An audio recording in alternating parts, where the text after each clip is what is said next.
बरु मजाले यार टुटान्डीले गाह्रो परेको बाइक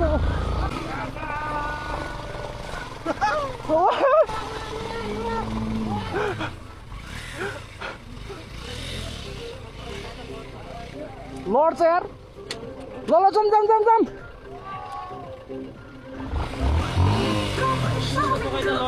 लड्छ यार अनि त्यो डोमिनारले पनि तान्दैन कि त्यसको टायर पुरै चिप्लो भयो